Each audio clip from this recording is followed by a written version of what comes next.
Welcome back to AFTV. I've got Ben. He was at the game. Mate, just talk to me about atmosphere, result, performance. It was a brilliant night.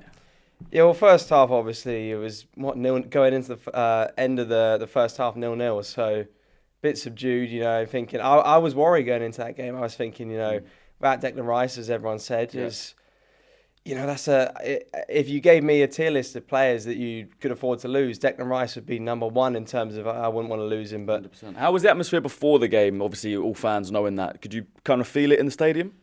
Not really. I mean, they had the whole lights display and stuff trying to get people up for it. I wouldn't say that there was war in the stadium, but as I said, going into the game, I was nervous, to be honest. I'm thinking, Villa 11 games on the bounce, winning them.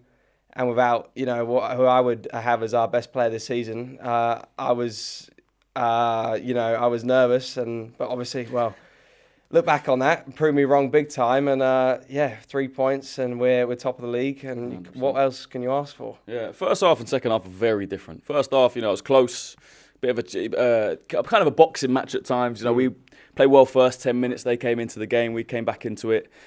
But Laurie's just gone across the camera to us. Fair enough. But second half, we came out and we were just on top. Scored 2 goals in the first 5 minutes. What do you think Arteta said to them at half-time? Well, I wasn't there, but whatever he did say, say that again if we're ever struggling at half-time again. So, what was it? As you said, 2 goals in, the first 6-7 minutes? Yeah. And 4-0 up. I mean, we probably deserved a clean sheet as well. I was annoyed about that one, but...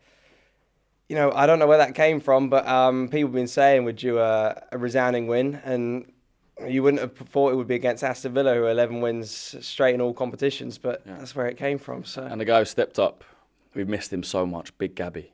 What a player. Yeah, 'cause I was worried. I was saying it's a toss-up if you throw him in. It's a risk. Obviously, he came off. I'm thinking that's just more...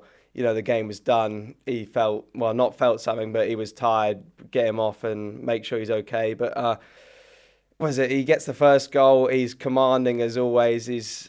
I don't even think it's delusional or Arsenal fan bias to say he's the best centre back in the world right now. I think he genuinely is, and he has been for some time. And it showed tonight. Having him back is a massive, massive bonus. And the performance speaks volumes. I saw as well, there was a clip of Onana trolling Gabriel after they won 2-1 at Villa Park, putting someone in his pocket. Well, it's come out tonight, Gabriel putting Aston Villa in their pocket so they can have that one, and we'll take the 3 points. And we moved to Bournemouth. And just quickly, Odegaard in that second half, I thought he stepped up, was brilliant. The assist for Zubimendi for that second goal. He's looking somewhat back to his best.